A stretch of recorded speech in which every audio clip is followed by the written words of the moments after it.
Are you tired? Truly, profoundly exhausted, not just physically, but mentally, spiritually?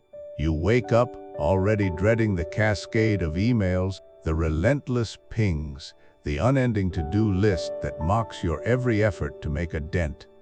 The office, once a place of purpose, now feels like a high-pressure cooker where every interaction is a delicate dance, every deadline a ticking time bomb. You feel the constant gaze of expectations, the invisible weight of imposter syndrome whispering doubts in your ear, even as you strive for perfection. The digital noise is deafening.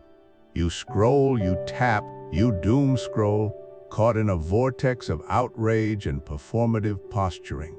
Every feed is a battleground, every comment section a minefield where nuanced thought is drowned out by binary shouts.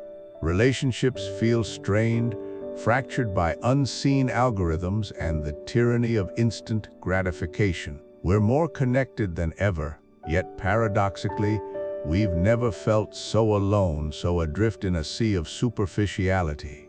And then there's the bigger picture. Our leaders, it seems, are navigating an increasingly complex labyrinth blindfolded. From geopolitical tensions that feel like they're teetering on the brink, to societal divides that widen with every news cycle, to the ethical quagmires of rapidly advancing technology.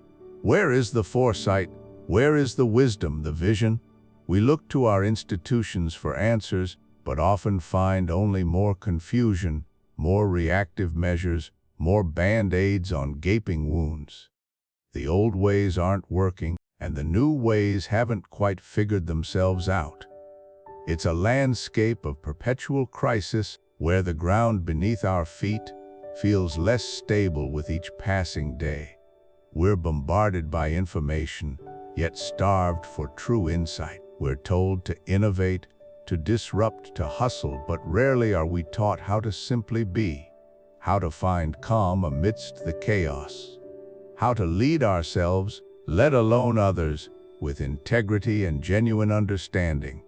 We yearn for guidance, for a roadmap, for something that cuts through the noise and offers clarity, offers peace, offers a genuine path forward from this relentless treadmill of modern anxiety and confusion.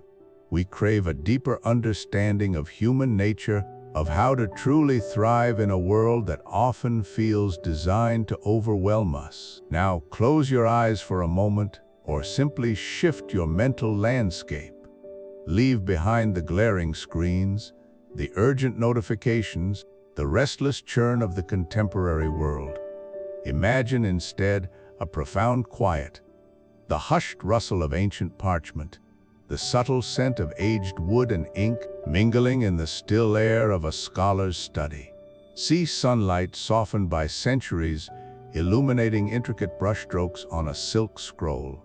Picture Stoic figures carved from jade or painted on screens, their expressions calm, their gazes contemplative, bearing the weight of generations of thought. Think of serene landscapes, meticulously rendered, where mountains pierce the sky and rivers flow with timeless grace, an aesthetic that values harmony, balance, and deep introspection.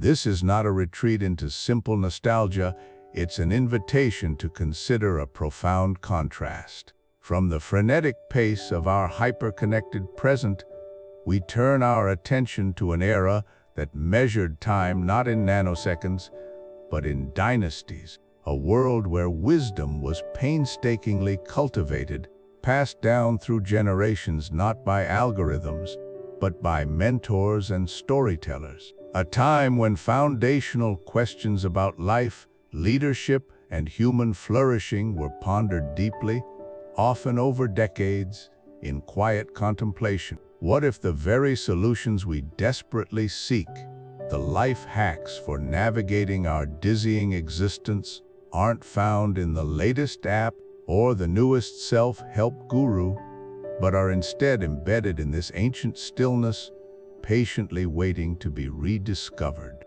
What if the solution to our most modern problems was hidden in a 2,000-year-old book of stories you've never heard of? It sounds almost absurd, doesn't it? Counterintuitive, perhaps even a little romanticized. How could something so old, so seemingly distant from our reality of AI, global markets, and climate change, possibly offer anything relevant to the crushing pressures of today? We're conditioned to believe that newer is always better, that progress demands constant innovation and a relentless discarding of the past.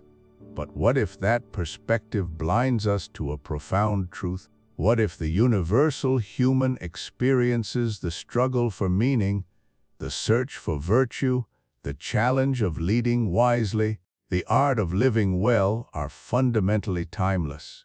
What if the core dilemmas of ambition, jealousy, courage, and integrity haven't changed much at all, even as their external manifestations transform with each passing century?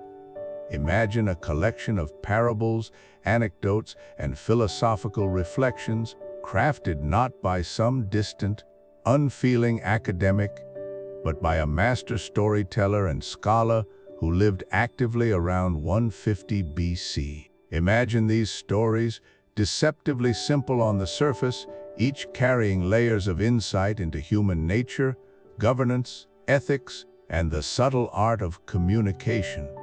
Imagine these narratives offering not just abstract philosophical concepts, but practical blueprints for navigating difficult conversations, for understanding motivations, for exercising compassionate yet firm leadership, and for cultivating inner resilience when the world feels like it's crumbling around you. This isn't just an ancient text. It's a profound, often overlooked treasury of practical wisdom, a complete guide to understanding human behavior, to making sound judgments, and to cultivating a virtuous, effective life. It's a masterclass in diplomacy, self-cultivation, and the delicate balance between action and contemplation. For millennia, it lay largely undisturbed by the Western world, its secrets preserved within the rich intellectual tradition of China. But its time has come.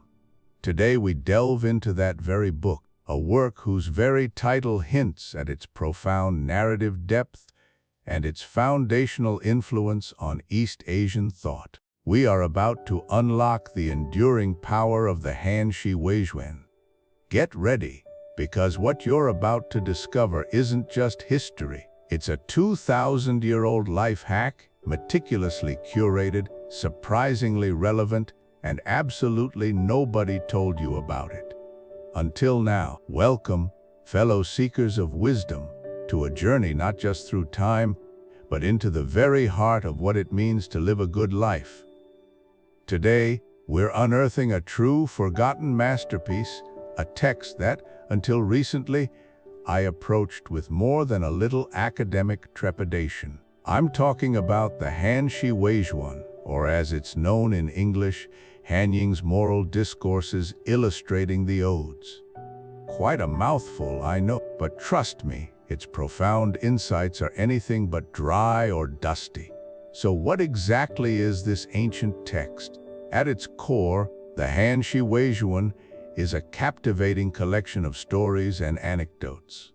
But these aren't just random tales. Each one serves a specific, powerful purpose: to illustrate and bring to life the timeless wisdom embedded in the classic poems of ancient China, specifically the Shijing, or classic of poetry. Imagine having a brilliant teacher take a beautiful, but sometimes obscure poem, and then tell you a vivid, engaging story that makes its message crystal clear, showing you exactly how its principles apply to real-world situations. That's precisely what the Han Waizhuan does.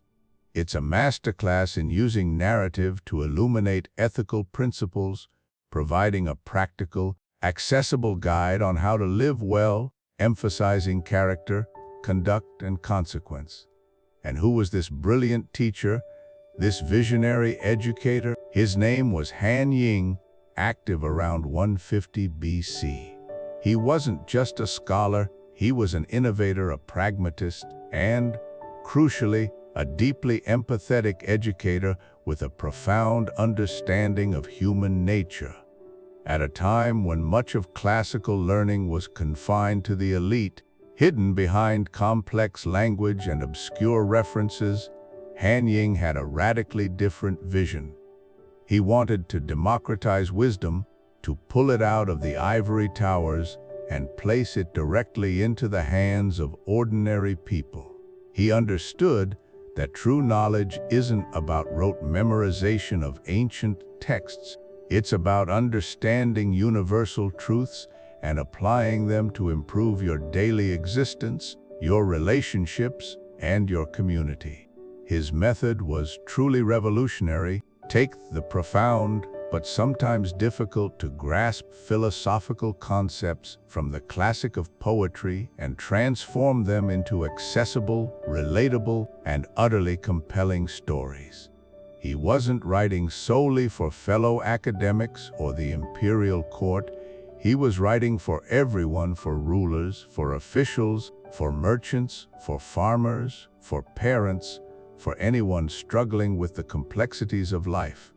His singular goal was to make wisdom not just approachable, but truly actionable in the messy, wonderful reality of human experience. Now, I have to be absolutely honest with you. When I first approached the Hanshi Waizhuan, my expectations were set firmly in the realm of academic rigor. I anticipated exactly what you might imagine: a difficult, dense historical text, an artifact of antiquity. I braced myself for a scholarly deep dive into ancient Chinese history, philosophy, and linguistics, something enriching, certainly, but perhaps a bit dry, a demanding intellectual exercise best consumed with a strong cup of tea, copious notes, and a quiet, uninterrupted afternoon. I envisioned a formidable challenge, a test of my academic fortitude, requiring intense concentration to decipher its layers. But what I actually found, nestled within these seemingly ancient pages, was something far more immediate, far more vibrant, and profoundly relevant to my own life. It wasn't a history lesson frozen in time, it was a profound, ongoing conversation with humanity itself. It was a mirror reflecting back not just the challenges of ancient China, but the very struggles we confront today: how to lead with integrity in a complex world, how to cultivate meaningful personal relationships, how to foster inner peace amidst constant external chaos, how to be truly discerning and ethical in an era overflowing with information, misinformation, and conflicting advice. This wasn't some dusty, forgotten relic of the past. It was a vibrant, living guidebook for being a better human being, a practical manual for ethical conduct and timeless wisdom that felt utterly contemporary in its relevance. It was as if Han Ying, across 2 millennia, was speaking directly to me, offering counsel that transcended time, culture, and geographical boundaries. My initial skepticism, that academic caution, quickly dissolved, replaced by a deep fascination, an almost palpable sense of revelation, and a burning desire to share these insights. And that, my friends, is why I'm so incredibly excited to share this journey with you. Over the coming episodes, we're not just going to read about the Hanshi Waizhuan, we're going to experience it together. We'll delve into its most powerful and poignant tales, stories that are surprisingly universal, remarkably insightful, and shockingly relevant to modern life. We'll explore how these ancient narratives provide profound insights into the universal aspects of human experience: leadership, friendship, family dynamics, personal ethics, decision-making, and the all-important journey of self-cultivation. Forget abstract philosophical treatises or obscure academic interpretations. Our goal here is pragmatic. We're going to translate these timeless principles and vivid narratives into genuinely actionable, modern advice you can apply in your own life right now. Whether you're grappling with workplace dilemmas, navigating complex personal choices, striving for better relationships, or simply seeking a deeper, more grounded understanding of human nature and how to live with purpose, I promise you, Han Ying has something profound and practical to offer. This isn't just about appreciating a forgotten masterpiece. It's about reclaiming ancient wisdom as a vibrant, essential toolkit for navigating the intricate complexities of the 21st century. Prepare to be surprised by its immediacy, enlightened by its depth, and perhaps even truly transformed by its enduring power. Let's begin our adventure. Welcome, friends, to a journey into the timeless wisdom of the Han Waizhuan, a collection of stories and aphorisms from ancient China that continues to resonate with profound truths in our modern world. In this audiobook series, we'll delve into its pages, unearthing insights on leadership, ethics, personal growth, and the enduring power of human character. Today, we open with our first chapter, aptly titled The Ripple Effect of Small Virtues. This section of the Han Waizhuan is a profound exploration of moral cultivation, inviting us to see how seemingly minor acts of integrity, kindness, and adherence to one's principles can unleash massive, unforeseen consequences, shaping not just individual lives, but the very fabric of society. It's here that the ancient idea of self-cultivation finds its striking echo in the modern concept of building character, not through grand gestures, but through small, consistent, and intentional habits. To truly grasp this concept, let us turn to a story, one that captures the essence of this ripple effect. Imagine, if you will, the kingdom of Wei facing a period of intense hardship. A protracted drought had scorched the fields, granaries were dwindling, and the specter of famine loomed large. Amidst this crisis, a humble official named Master Huan was entrusted with the crucial task of overseeing the state's grain reserves in a remote, yet strategically vital, district. Master Huan was not a man of noble birth, nor did he possess a dazzling intellect or formidable martial skill. His reputation rested solely on his unwavering diligence and his scrupulous honesty.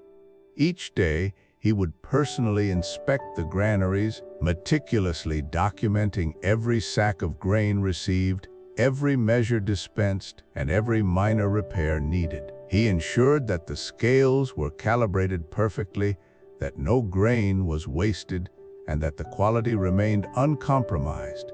To some, his fastidiousness seemed excessive, even pedantic, especially during such trying times when corners might easily be cut without notice.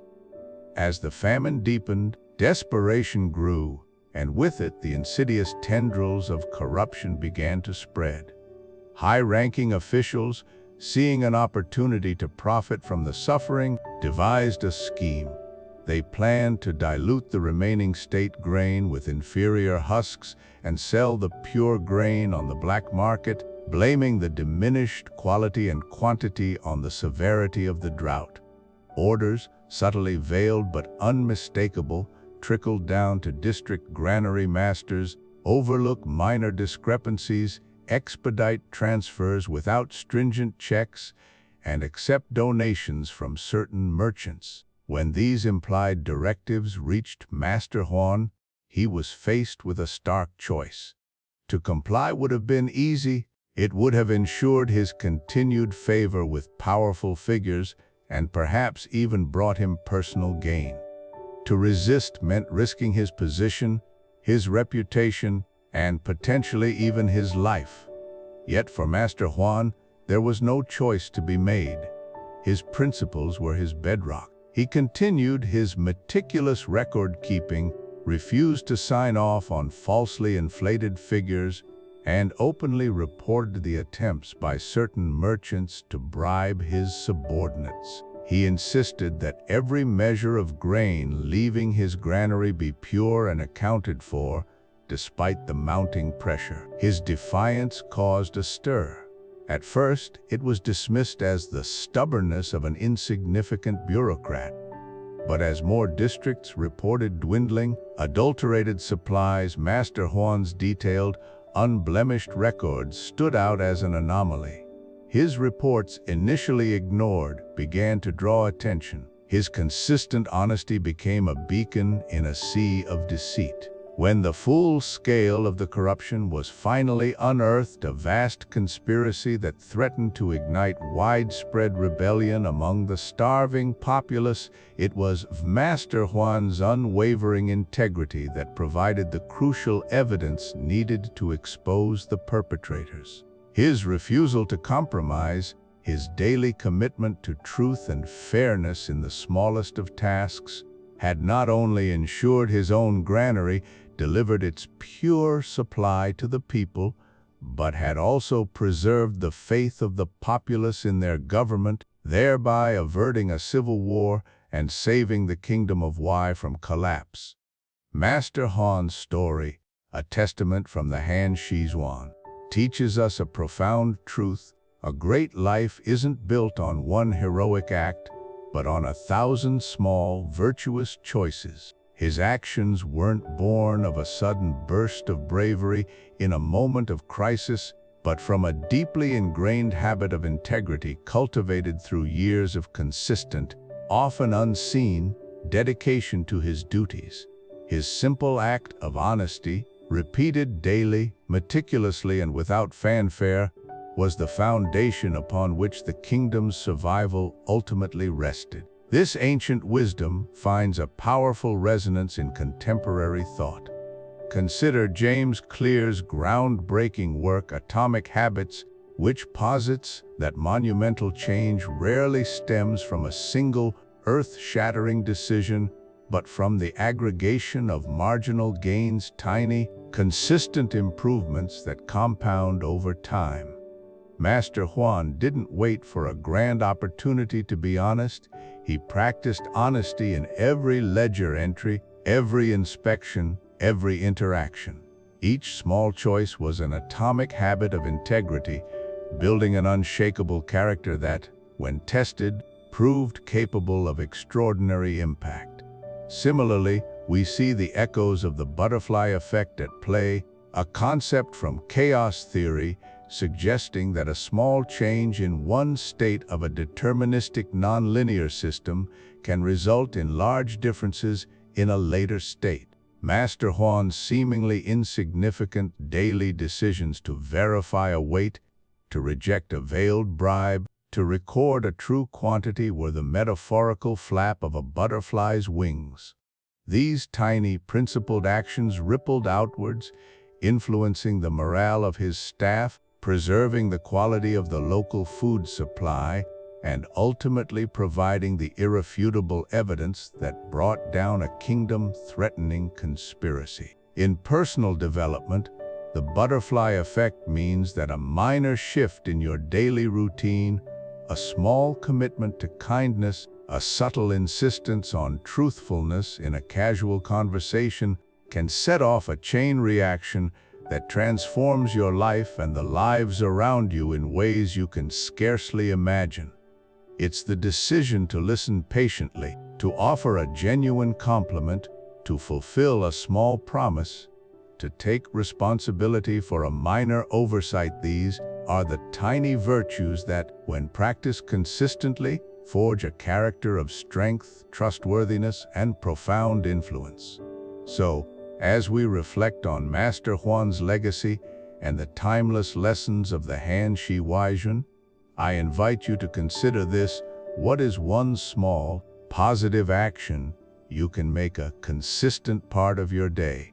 Perhaps it's a moment of mindful presence before you start your work, a genuine word of appreciation to a colleague, a commitment to speaking your truth gently but firmly, or a simple act of tidying your space. It doesn't need to be grand, it just needs to be consistent.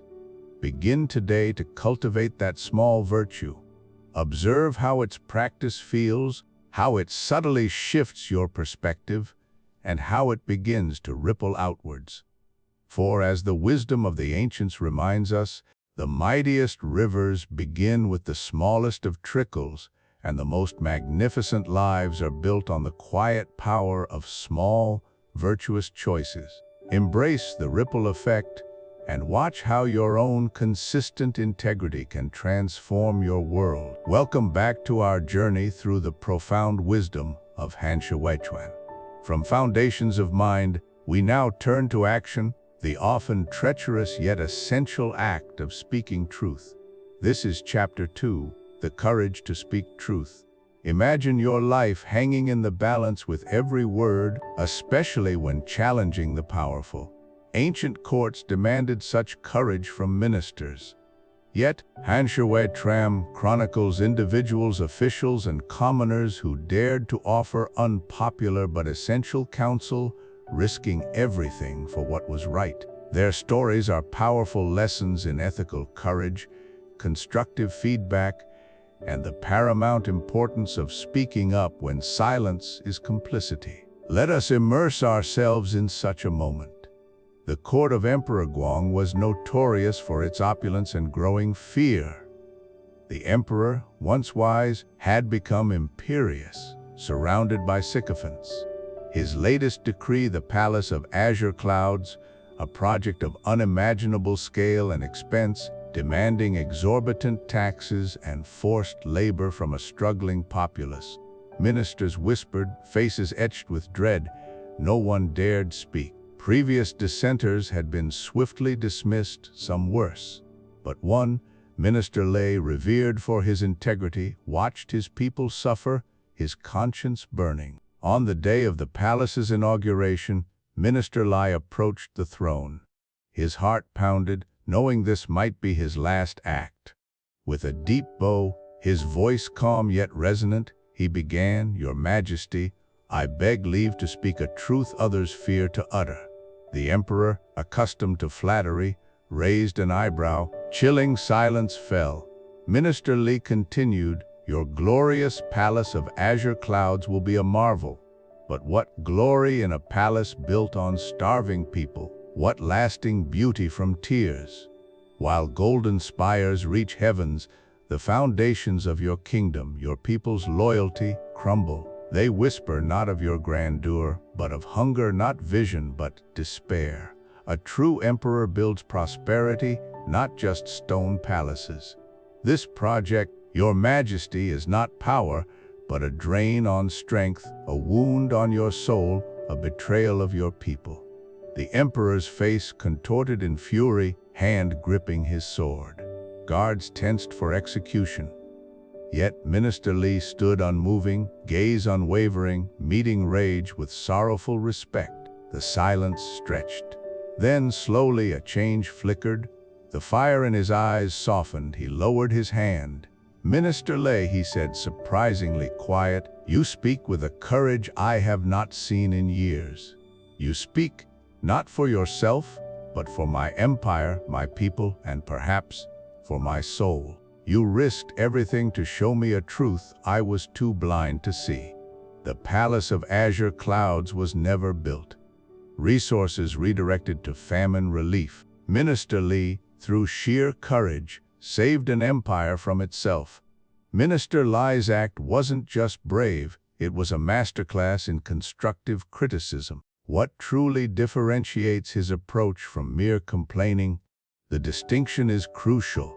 Complaining often stems from personal dissatisfaction. It identifies a problem, but rarely offers a path forward, focusing on what's wrong without suggesting how to make it right. It can be accusatory or simply venting, leaving the listener defensive with no clear action.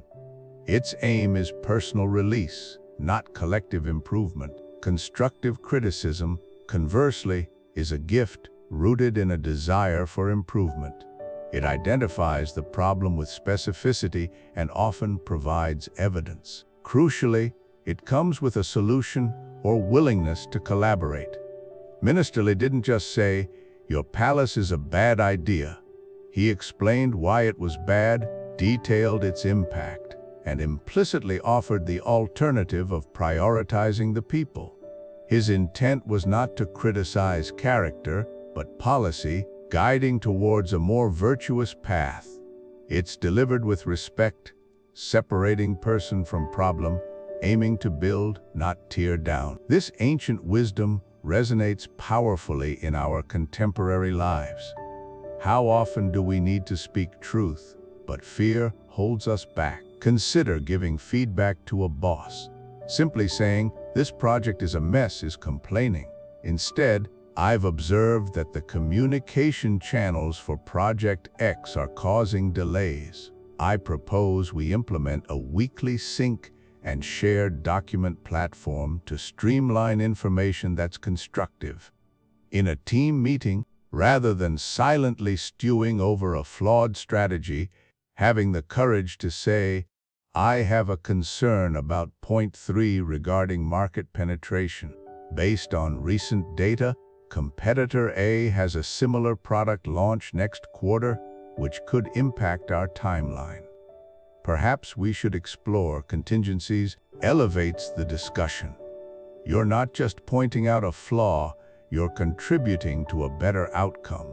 Even in personal relationships, the principle holds. Instead of, "You never listen to me," try, "When we discuss important decisions, I sometimes feel unheard. Could we try to set aside dedicated time for these conversations so we can both fully express our thoughts?" This rephrases the complaint into a need, expressed respectfully, with an invitation for mutual improvement.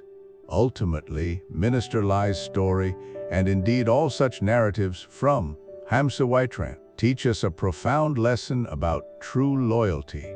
Loyalty isn't blind agreement or passive obedience. It's not flattery. True loyalty is a commitment to the well-being and improvement of another, an emperor, a colleague, a loved one. It requires the courage to deliver difficult truths, knowing that temporary discomfort can lead to lasting strength and genuine progress. It's the loyalty of a true friend who tells you what you need to hear, not just what you want to hear. It values integrity over convenience and courage over comfort. This courage to speak truth, to offer constructive, thoughtful feedback, is not merely a historical virtue, but an essential skill for building stronger relationships, more effective teams, and a more just society. It is the mark of leadership, integrity, and genuine care, echoing across millennia from ancient China to our contemporary world. Let us embrace the uncomfortable, yet vital, act of speaking truth with courage and wisdom. Welcome back to our exploration of the Han Waizhuan, a treasure trove of ancient Chinese wisdom. In this segment, we delve into Chapter 3, The Art of Real Learning, a concept the text champions with exceptional foresight. This chapter isn't just about knowledge, it's about cultivating a deeper wisdom, moving beyond memorizing facts or passively consuming information. The Han Waizhuan suggests true learning blossoms from personal experience, keen observation of nature, and introspective self-reflection. It's a philosophy actively encouraging curiosity, constant questioning, and the pursuit of applied knowledge woven into daily life, governance, and personal conduct. Consider a tale echoing ancient traditions. Master Y, a renowned scholar, was intellectually brilliant. Yet, governing a district, managing floods, and distributing resources repeatedly perplexed him. His theories often failed against unpredictable realities. One day, he observed an old farmer tending intricate irrigation canals. The farmer, with sun-weathered hands, wasn't consulting treatises. He observed subtle water currents, shifting soil needs, and changing sky patterns. With a simple spade and intuitive understanding, he gently guided the water, ensuring every plant received its due. Master Wei watched, mesmerized. He saw no grand theories, just a harmonious interplay between farmer, water, and land. The farmer merely offered a silent nod. In that moment, observing the farmer's patient, adaptive, practical wisdom, his understanding of the Tao of water and soil, Master Wei experienced a revelation. His books taught him what to do, but the farmer showed him how to be, how to observe, adapt, and work with nature. How true governance was less about imposing will and more about guiding natural flow. This simple encounter taught him more about effective leadership and natural balance than all his weighty tomes. It underscored that deepest lessons often emerge not from intellectual prowess, but from humble observation and engagement with everyday wisdom. This anecdote vividly illustrates the Han Waizhuan's distinction between knowing things and possessing true wisdom. To know things is to accumulate facts, recall dates, recite tenets valuable, but often superficial. True wisdom, however, is the profound ability to apply knowledge effectively with genuine empathy, moral discernment, and far-reaching foresight. It's the capacity to understand consequences, consider impact, and promote long-term harmony. It's knowing not just what is right, but why and how to implement it with compassion. So, how can we, in our information-saturated world, cultivate this real learning? The text's timeless principles translate readily. Firstly, embrace mentoring, both as a mentee and a mentor. Seek individuals embodying wisdom, not just knowledge. Engage in deep conversations, observe their decision-making, learn from lived experience. Share your own insights. Teaching is powerful learning.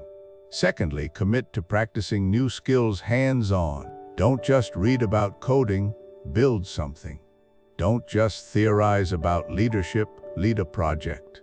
Engage your hands, senses, and entire being. Direct engagement, trial, and error solidify abstract knowledge into practical wisdom.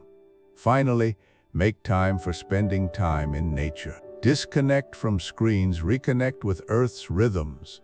Observe a tree's resilience, a river's persistence, and ecosystem's balance. Allow nature's quiet vastness to foster introspection, ground thoughts, and reveal universal principles. These are not passive leisure, they are deliberate engagements designed to sharpen senses, broaden perspective, and deepen understanding. Above all, the Han Waizhuan impresses upon us that wisdom is not a final destination. It is a lifelong journey, ongoing curiosity, continuous questioning, courageous adaptation. It means being open to unlearning outdated ideas, embracing new perspectives, and constantly refining understanding of self, others, and the universe. It is a path of humility, recognizing there is always more to learn, experience, and reflect upon. This ancient text invites us to step beyond mere information, to engage deeply with the world, and to cultivate wisdom that is not just intellectual, but experiential, empathetic, and profoundly human. The quest for true understanding is the most noble and fulfilling journey of all. Welcome to Chapter 4 of our journey through the profound wisdom of the Han Waizhuan, a collection of anecdotes and moral teachings compiled around 150 BC by Ying Han. In this chapter, we delve into a concept that is not merely a virtue, but the very cornerstone of Confucian thought, benevolence, or Ren. While often translated simply as humanity or kindness, Ren encompasses a far deeper understanding. It is the recognition of our shared humanity, the empathetic connection that binds us, and the ethical imperative to act with compassion towards all. The Han Waizhuan masterfully illustrates this principle through stories of rulers and officials, demonstrating unequivocally that compassionate leadership is not merely a moral ideal, but a pragmatic and ultimately more effective path than governance based on fear, intimidation, or dominance. This is a timeless lesson, as vital today for a CEO navigating a complex market, a parent guiding a family, or a community leader fostering local initiatives, as it was for the ancient Chinese emperors and their advisors. Let us begin with a tale that encapsulates this fundamental truth, a story of two contrasting leaders and the vastly different fates that befell their states. Imagine, if you will, two neighboring kingdoms, both facing the perennial challenges of resource management, defense, and maintaining social harmony. In the first kingdom, ruled by a wise and benevolent monarch, the king understood that his people were not merely subjects to be commanded, but individuals with hopes, fears, and inherent dignity. He spent his days not solely in grand halls of decree, but also in the rice fields, speaking with farmers, understanding their struggles with droughts and floods. He listened intently to the pleas of the common folk, ensuring justice was accessible to all, not just the powerful. When disputes arose, he sought mediation and understanding over swift, harsh punishment. He invested in public works that benefited everyone, like irrigation systems and well-maintained roads, knowing that a thriving populace was the true measure of a flourishing state. He surrounded himself with advisors known for their integrity and compassion, not just their cunning. As a result, his people were loyal, not out of fear, but out of genuine respect and gratitude. They worked diligently, innovation was encouraged, and even in times of hardship, their collective spirit remained unbroken. Neighboring states, witnessing this harmony and prosperity, sought alliances, attracted by the stability and the moral authority of the king, rather than coerced by military might. His kingdom flourished, a beacon of peace and prosperity, its legacy enduring through generations. Now, consider the second kingdom, governed by a ruler who believed that power was maintained through absolute control and unwavering dominance. He saw his people as resources to be exploited, their labor and taxes a means to fund his lavish lifestyle and his ever-expanding military. He ruled from a fortified palace, distant from the everyday lives of his subjects, his decisions often made without understanding their impact. Dissent was met with swift and brutal reprisal, fostering an atmosphere of terror. Justice was a tool of the powerful, and the common folk found themselves without recourse. He suppressed innovation that might challenge his authority and demanded unwavering obedience. The result: his people were sullen, resentful, and constantly on the brink of revolt. They performed their duties out of fear, not dedication. When external threats emerged, there was no deep well of loyalty to draw upon, no collective spirit to rally. His own officials often betrayed him, seeking self-preservation, and neighboring states viewed his kingdom with apprehension and contempt, eager to see its eventual downfall. His reign, though perhaps initially powerful, was ultimately unsustainable, collapsing under the weight of its own cruelty and internal strife. This stark contrast perfectly illustrates the Han Waizhuan's enduring message that leadership built on empathy and care, on the principle of Ren, creates resilient, prosperous societies, while leadership founded on fear and self-interest inevitably crumbles. So, what exactly is Ren in these simple, universal terms? At its heart, Ren is about seeing the humanity in everyone. It is the ability to recognize that every individual, regardless of their station, their beliefs, or their background, possesses an inner world of experiences, hopes, and vulnerabilities not unlike our own. It is about acting with kindness, not as a superficial gesture, but as a deliberate choice rooted in that profound understanding. It means treating others as you would wish to be treated, understanding their perspectives, and seeking to alleviate their suffering and promote their well-being. It's an active, engaged compassion that moves beyond mere sympathy to genuine, impactful action. Now, let's bring this ancient wisdom into our modern world. How does this principle of Ren apply to today's managers, parents, and community leaders? For a manager, leading with empathy means actively listening to your team, not just hearing them. It means understanding their professional aspirations, but also recognizing the personal challenges they might be facing. It means prioritizing their well-being, knowing that a healthy, supported team is a productive team. When making decisions, an empathetic manager considers not just the bottom line, but the impact on individual team members, striving for solutions that are fair, transparent, and respectful. This might manifest as flexible work arrangements, honest feedback delivered with care, or championing professional development opportunities. For parents, Ren means seeing your child not just as someone to be disciplined or directed, but as a developing individual with their own emotions, opinions, and struggles. It involves patient understanding during tantrums, active listening when they share their day, and making decisions that foster their growth and emotional security, even when it's difficult.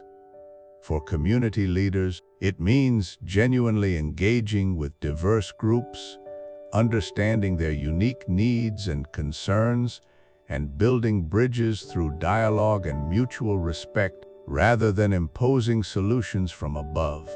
Crucially, the Han Waizhuan teaches us that compassion is not a weakness, it is the ultimate strategic advantage. Some might perceive empathy as soft, indecisive, or naive, a vulnerability in a competitive world. However, history, both ancient and modern, repeatedly demonstrates the opposite. A leader who practices Ren fosters profound loyalty. When people feel seen, respected, and cared for, they are far more likely to commit wholeheartedly to a shared vision, to go the extra mile, and to innovate creatively. An empathetic environment encourages open communication, leading to earlier problem identification and more collaborative solutions. It builds trust, which is the bedrock of any sustainable relationship, whether it's between a ruler and their people, a manager and their team, or a parent and their child. A leader who prioritizes well-being cultivates resilience.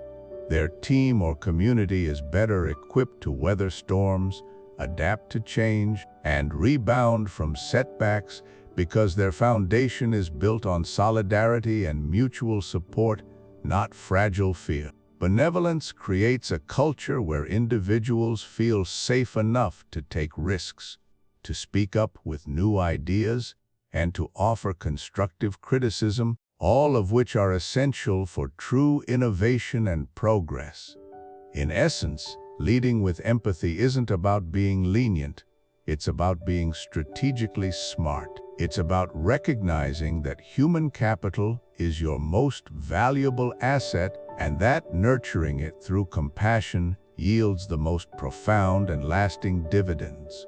The Han Waizhuan's message of Ren serves as a powerful reminder: the most impactful leadership isn't about wielding power over others, but about empowering others through genuine care and understanding. It's a call to elevate our shared humanity, transforming not just our own lives, but the lives of those we lead, creating a legacy far more enduring and meaningful than any built on force. Welcome back to our journey through the profound wisdom of the Han Dynasty.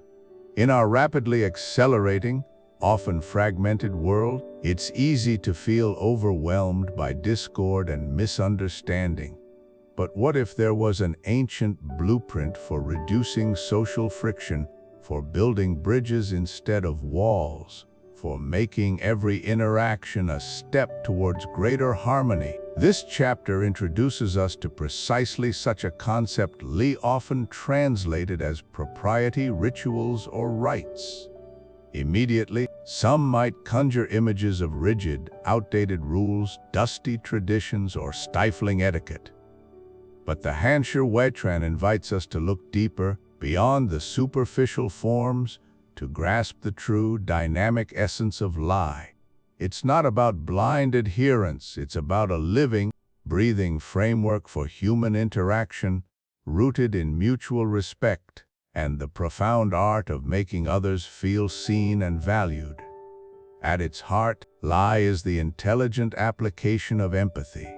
It's the conscious effort to navigate our social spaces with grace, consideration, and a genuine appreciation for the dignity of every individual.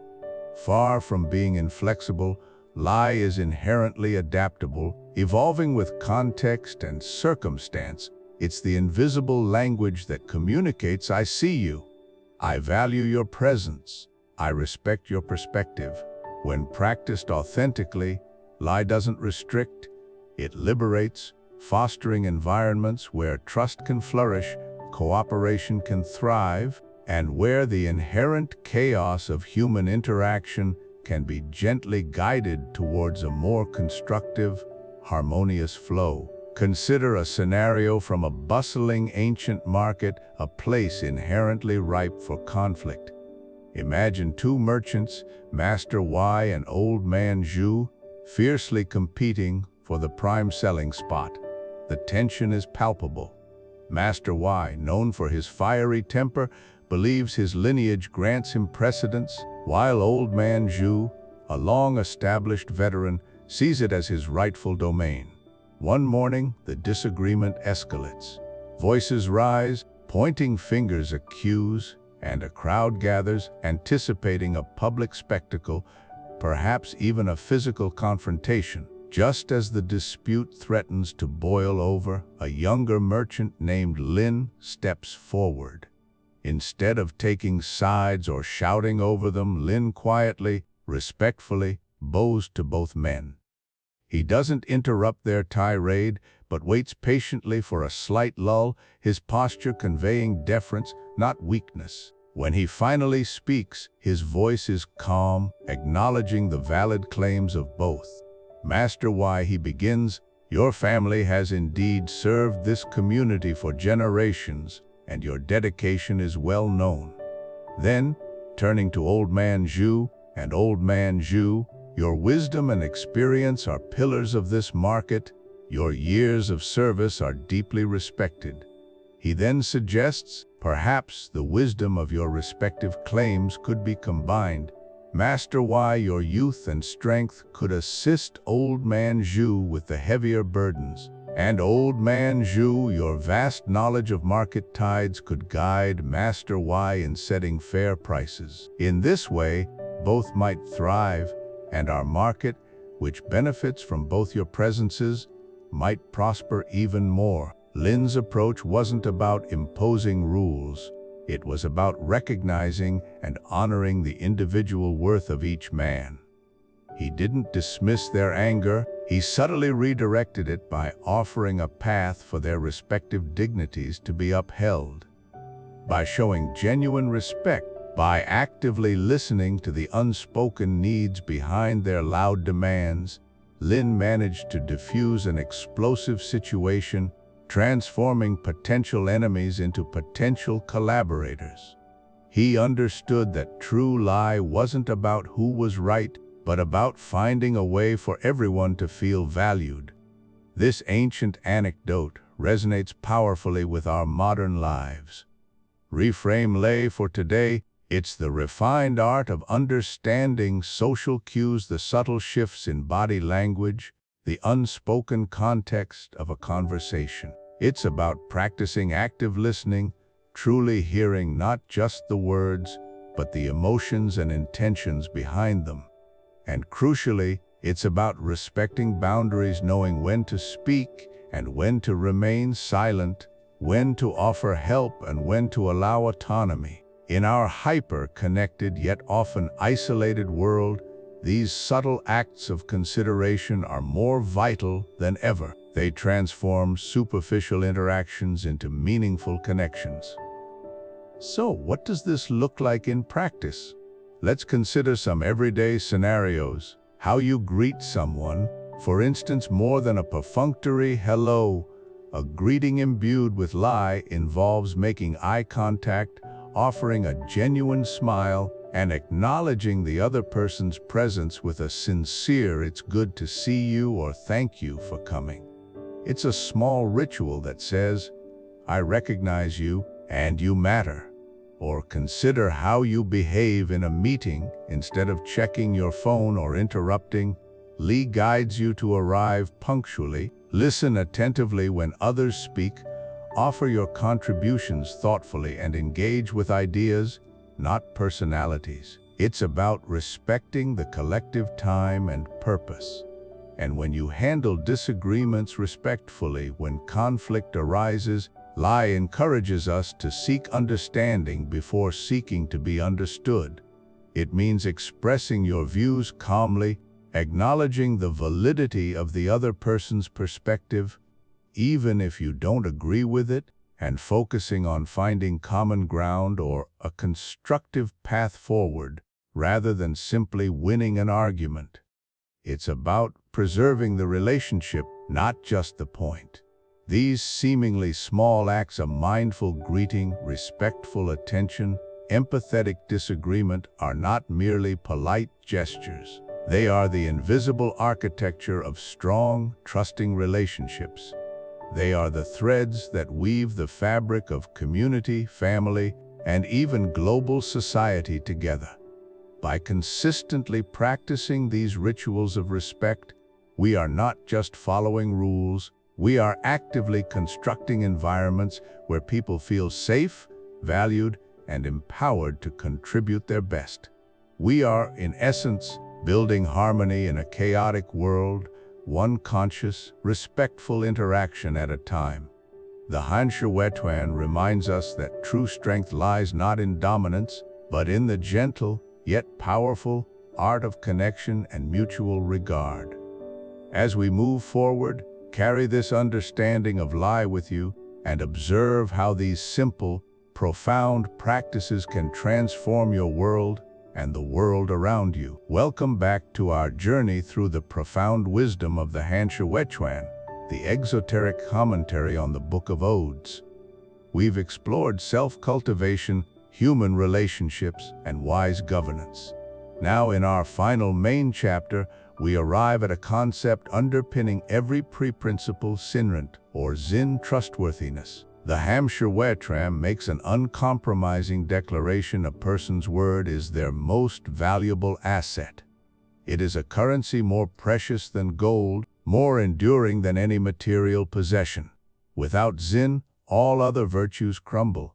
Relationships dissolve, commerce ceases, governance fails. But what does it truly mean to be trustworthy? The text answers with powerful anecdotes, demonstrating that trust isn't just a moral ideal, it's the very foundation for all successful endeavors. Let us turn to a story, one that, although slightly later in the Han Dynasty, perfectly encapsulates the spirit of Zin that the Han Dynasty champions. It speaks of two scholars, Fan Shi and Zhang Shao, close friends who studied together. As their studies concluded, Zhang Shao faced a long journey home. Before parting, he made a promise. 2 years from now, he declared, "On the 9th day of the 9th month, I will return to your home to visit your mother and share a meal." Fan Shi, smiling, replied, "Excellent, I will prepare for your arrival." 2 years passed. The 9th day of the 9th month approached. Fan Shi's mother, a practical woman, observed her son meticulously preparing a feast. "My son," she asked, "who is this for?" "We expect no special guests," Fan Shi simply replied, "Mother. Zhang Xiao promised he would return today. I must prepare for him." His mother, skeptical, countered, "My dear boy, he lives 1,000 li away. How could he possibly remember, let alone arrive exactly today?" Other family members scoffed, trying to persuade Fan Shi to give up his preparations. But Fan Shi remained steadfast. He believed in his friend's word. "Zhang Xiao is a man of Zen," he insisted. "He would never break his promise." And so, he continued, the aroma of a magnificent meal filling his home, even as his family whispered their doubts. As the sun began to set, a figure appeared on the horizon, dusty from travel, yet moving with determined steps. It was Zhang Xiao. He had indeed traveled for weeks, across mountains and rivers, enduring hardship and fatigue to honor his word. The reunion was emotional. Fan Shi's mother, initially incredulous, was brought to tears by this extraordinary display of loyalty. She immediately apologized to Zhang Xiao for doubting him and praised her son for his unwavering faith. The story spread far and wide, becoming a powerful testament to the sacredness of a promise. It wasn't just a visit, it was a profound affirmation of character, a bond forged in integrity. Fan Shi's trust and Zhang Xiao's unwavering commitment had created an indelible example of true Zen. This story, though personal, held immense implications for the Han Dynasty and its understanding of governance. The Han Waizhuan frequently emphasizes that just as individuals must uphold their promises, so too must the state. The relationship between ruler and ruled, it argued, was built on trust. If the people could not trust their government, its laws, its proclamations, its promises of justice, then the entire edifice of power would crumble. A famous anecdote, echoing through the Han era, illustrates this vividly. When asked about the 3 essentials for a state, Confucius replied, "Sufficient food, sufficient military equipment, and the people's trust." When asked which could be dispensed with, he first chose military equipment, then food. His reasoning? From ancient times, death has been the lot of all men, but a state cannot stand without the people's trust. This was not mere philosophy, it was a pragmatic guide for survival. Emperors and officials knew that rebellions, dissent, and societal collapse often stemmed from a perceived breach of trust. When promises were broken, justice corrupted, or the state failed to protect citizens, the mandate of heaven, the divine right to rule, was believed to waver. A government without the people's Zen was, quite simply, doomed to fail. Its pronouncements became hollow, its authority illegitimate, its future uncertain. Now, fast forward 2 millennia. While the specific context of Han Dynasty governance might seem distant, the underlying principle of Zen remains profoundly relevant in our hyper-connected, often skeptical, modern world. Consider your professional life, your reputation, career progression, ability to collaborate all hinge on your trustworthiness. Are you known as someone who meets deadlines, honors agreements, keeps confidential information private? Or are you seen as unreliable? The digital age, with its instant communication, amplifies the impact of your Zen. A single broken promise can damage a professional reputation built over years. Conversely, a track record of reliability makes you an invaluable asset, someone sought after, whose presence elevates any team or project. Think about your personal relationships, friendships, family bonds. What is the fundamental glue that holds them together? It is trust. The ability to confide, to rely on support, to know intentions are good and affection genuine. Friendships wither and relationships fracture not just from disagreements, but from the slow erosion of Zen, from broken promises, half-truths, a feeling of being let down. True friendship, like that between Fan Shi and Jiang Xiao, is forged in mutual reliability. And perhaps most importantly, consider your own self-respect. What does it mean to you to be a person of your word? To know deep down that when you make a commitment, you will do everything in your power to fulfill it. This internal integrity, this commitment to your own Zen, is the bedrock of self-worth. When you consistently fail to keep promises to yourself, whether about exercise, learning, or personal goals, you erode your own confidence. But when you uphold your word, both to yourself and to others, you build a powerful sense of self-respect, knowing you are someone who lives by principle, someone reliable, someone honorable. So, I challenge you with a simple, yet profound question, drawn straight from the heart of Han wisdom. Are you someone others can count on? Reflect on your actions, your words, your commitments. For as the Han Waizhuan so clearly demonstrates, Zen is not merely a virtue to aspire to, it is the essential currency of a meaningful life, a thriving society, and a legacy that endures. We've journeyed through the profound depths of the Hanshi Waizhuan, exploring its timeless parables and the enduring virtues they champion. We've discussed kindness, courage, wisdom, empathy, and trust, concepts that resonate across millennia and cultures. But true wisdom isn't merely understood, it's lived. It's transformed from abstract principles into concrete actions that shape our daily lives and the world around us.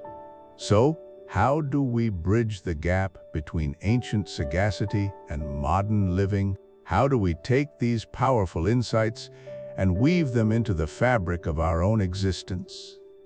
This is where theory meets practice. I invite you now to embark on what I call the 7-Day Sage Challenge. This isn't about grand gestures or radical transformations overnight. It's about taking small, deliberate steps each day to embody the very virtues we've been discussing. It's about making the wisdom of the Hanshi Waizhuan tangible, achievable, and profoundly personal. Think of it as your practical apprenticeship in becoming a modern-day sage. Are you ready to move beyond contemplation and into cultivation? Let's begin. Our journey commences with kindness, a foundational virtue beautifully illustrated throughout the Hanshi Waizhuan. The text often subtly reminds us that compassion, even in its smallest forms, can mend rifts and illuminate the darkest corners of human experience. It's not about waiting for a monumental opportunity to be a hero. It's about the gentle, unassuming touch of humanity in everyday interactions. For day 1 and day 2 of your challenge, your task is simple, yet powerful. Perform one small, unprompted act of kindness for someone. This isn't about seeking recognition or expecting reciprocation. It's about the pure, selfless intention to alleviate a burden, offer comfort, or simply bring a moment of unexpected joy. Perhaps you hold a door open for a stranger, offer a genuine compliment to a colleague, let someone go ahead of you in line, or send a thoughtful message to a friend you haven't spoken to in a while, just to check in. The key is that it's unprompted and driven by a genuine desire to uplift.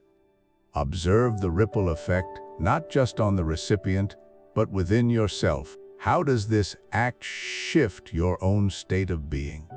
How does it connect you more deeply to the human experience, echoing the ancient sages' understanding of interconnectedness?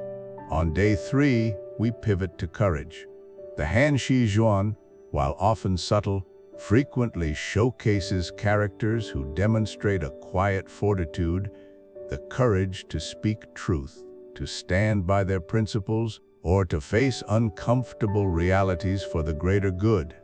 This isn't necessarily about physical bravery in battle. It's often the courage of conviction, the strength to engage in difficult but necessary conversations, or to offer genuine counsel when it's needed most. Your challenge for day 3 is to offer a piece of genuine, constructive feedback to someone in a respectful way. This could be a friend, a family member, a colleague, or even a manager. The emphasis here is on genuine and constructive, delivered with respect and an intention to help, not to criticize or demean. Perhaps you've noticed a recurring pattern that could be improved, or there's a delicate subject you've been avoiding. Frame your feedback from a place of support, focusing on the behavior or situation rather than the person, and offer it with empathy, ensuring your words build up rather than tear down. This takes courage, the courage to be vulnerable, the courage to potentially initiate a difficult conversation, and the courage to care enough to invest in another's growth. Reflect on the sensation of speaking your truth with integrity and compassion. For day 4 and day 5, we intertwine two profound virtues: wisdom and empathy. The Han Waizhuan consistently demonstrates that true wisdom isn't a solitary pursuit. It's enriched by understanding diverse perspectives. Sages often listened intently, absorbing the nuances of human experience before offering their own insights, embodying a deep sense of empathy. They knew that to truly understand the world, one must first understand others. Your challenge for these 2 days is to ask someone about their perspective on something, anything, and then listen without interrupting or judging. This isn't about debating, correcting, or waiting for your turn to speak. It's about genuine, active listening. Choose a topic that might evoke different viewpoints: a current event, a personal belief, a life experience, or even a simple opinion on a book or movie. Your only goal is to understand their viewpoint fully, to walk, however briefly, in their shoes. Ask clarifying questions, but do so with curiosity, not cross-examination. Practice holding space for their narrative, validating their feelings, and truly absorbing what they share. Notice how this practice expands your own understanding, not just of the other person, but of the complexity of the world and your own inherent biases. This exercise is a direct path to cultivating both deeper wisdom and profound empathy, just as the ancient scholars did. As we approach the culmination of our 7-day Sage Challenge, we focus on the bedrock of all relationships and personal integrity: trust. The Han Waizhuan, through its tales of loyal officials, steadfast friendships, and the importance of promises, underscores how trust, once earned, becomes an invaluable currency in both personal and societal harmony. It's about reliability, sincerity, and the power of one's word. For day 6 and day 7, your mission is to make a small promise either to yourself or to someone else, and make it your absolute priority to keep it. This isn't about pledging to move mountains. It's about choosing something manageable but meaningful. Perhaps it's a promise to call a distant relative, to finish a lingering personal project, to dedicate a specific amount of time to self-care, or to follow through on a commitment you made to a friend. The crucial element is the unwavering commitment to uphold that promise. Treat this small pledge with the same reverence you would a sacred oath. Focus on the internal discipline and the outward integrity. Observe the feeling of self-reliance and the strengthening of your character as you diligently fulfill your word. If the promise is to someone else, notice the reinforcement of that relationship, the subtle yet powerful affirmation of reliability. This practice solidifies not just trust with others, but, perhaps more importantly, trust in yourself, a cornerstone of true sagehood. And there you have it, your 7-day Sage Challenge. Each step, though seemingly small, is a deliberate act of cultivating ancient wisdom in a modern context. This challenge is not a race to perfection, but an invitation to mindful living, to consciously choose virtues that elevate you and those around you. As you navigate these days, I encourage you to keep a small journal. Note down your experiences, your feelings, the observations you make about yourself and others. What was easy? What was challenging? What did you learn? This reflection is just as crucial as the actions themselves, for it's in the contemplation of our experiences that true understanding blossoms. The wisdom of the Han Waizhuan is not meant to remain confined to dusty scrolls. It is a living, breathing philosophy, ready to be infused into your everyday existence. Embrace this challenge, not as a burdensome task, but as an exciting opportunity to transform theory into tangible, enriching practice. Begin your journey today. Become the modern-day sage you are meant to be. As we draw to a close, let's distill the timeless essence of the Han Waizhuan into a focused, memorable 3-point summary. These aren't just ancient aphorisms. They are practical principles, wisdom to live by, echoing across the centuries from Han Ying's profound compilation to our modern lives. First, your true character is forged in your small, consistent, daily actions. It's a profound truth often overlooked in our pursuit of grand gestures and monumental achievements. The Han Waizhuan constantly reminds us that it is not the sporadic, dramatic act that defines a person, but the quiet, persistent adherence to values in the mundane rhythms of life. Consider the meticulous care a craftsman dedicates to each stroke, or the unseen effort a scholar invests in their daily study. These seemingly insignificant choices, how you react to minor frustrations, the integrity you maintain when no one is watching, the kindness you extend without expectation of reward, these are the crucible. They are the cumulative drops that carve the stone, shaping your inner landscape and ultimately dictating your outer reality. This ancient text teaches us that integrity isn't a cloak you don for special occasions. It's the very fabric of your being, woven thread by thread through every conscious choice, every whisper of your conscience. It's the quiet discipline, the consistent effort to align your intentions with your deeds, that truly builds a person of substance and lasting influence. Second, the most effective way to lead in any capacity is with genuine empathy and compassion. The Han Waizhuan provides countless narratives illustrating the ephemeral nature of power built on fear or coercion. True leadership, whether you are guiding a nation, a family, a team, or simply navigating your own social circles, arises from a deep, heartfelt understanding of others. It means stepping into their shoes, feeling their burdens, and celebrating their joys, not as an academic exercise, but with genuine human warmth. Compassion is not a weakness.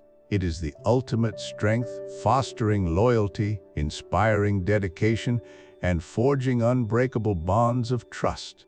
It means listening intently before speaking, seeking to understand before being understood, and serving the well-being of others before asserting your own authority. The sagely advice embedded in these ancient tales emphasizes that a leader who truly cares for their people will, in turn, be supported wholeheartedly by them, creating a virtuous cycle of mutual respect and societal flourishing. This isn't just about political governance. It's about the fundamental human connection that makes any form of influence sustainable and truly meaningful. Third and finally, ultimately, wisdom is not what you know, but how you live and the trust you build with others. In an age overflowing with information, It's critical to distinguish between mere knowledge acquisition and the profound, transformative embodiment of wisdom. The Han Dynasty repeatedly demonstrates that a head full of facts or a library of theories does not automatically confer sagacity. Wisdom, as revealed through its parables and maxims, is an active state of being, a practical application of understanding that manifests in your choices, your reactions, and the quality of your relationships. It is the ability to apply what you know with discernment, integrity, and a deep understanding of human nature. More importantly, it is about building bridges of trust. Trust is not a given, it is earned through consistent, ethical conduct, through keeping your word, through honest communication, and through demonstrating a genuine concern for the welfare of others. When your actions align with your words, when your intentions are transparent, and when you consistently prove yourself reliable and honorable, you cultivate an invaluable reservoir of trust. This trust becomes the bedrock for all meaningful interactions, for effective leadership, for genuine collaboration, and for a life lived with purpose and honor.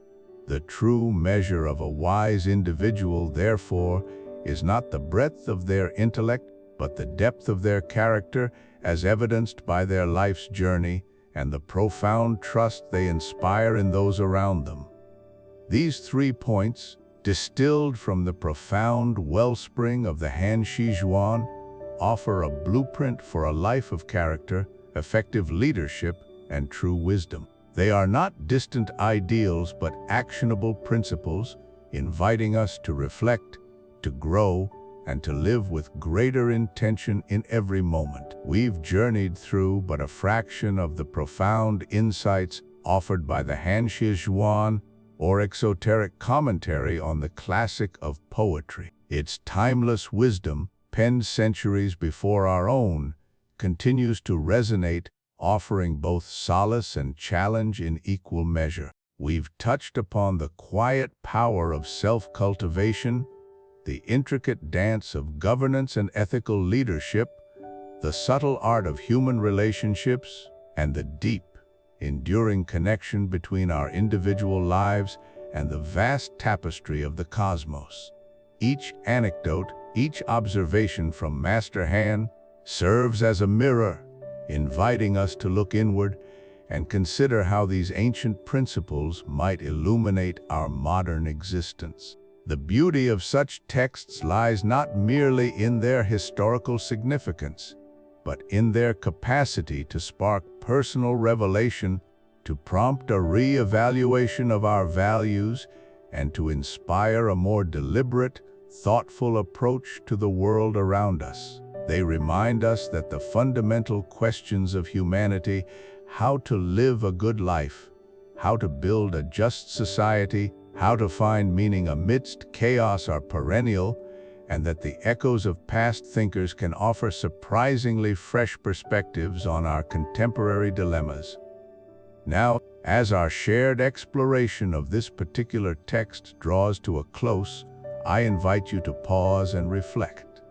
Out of all the narratives, the maxims, the observations we've discussed from the Han Dynasty, which specific ancient lesson feels most potent, most relevant to your life right now? Perhaps it's a teaching on humility in leadership, or the importance of perseverance in the face of adversity, or a simple reminder of the power of genuine empathy. Whatever it may be, I genuinely encourage you to share your thoughts, your personal connections, and your insights in the comments section below.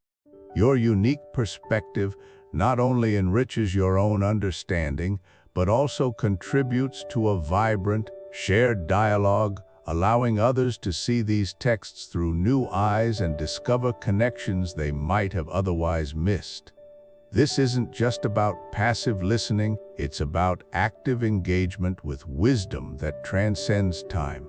If you've found value in this deep dive into classical Chinese thought, If these ancient words have sparked new ideas or offered a moment of quiet contemplation in your day, please consider giving this video a like. It's a simple gesture, but it helps immensely in allowing this content to reach more curious minds seeking timeless wisdom. And if you wish to continue this journey with us, exploring more profound texts and philosophical traditions from across the globe, be sure to subscribe to the channel and hit the notification bell.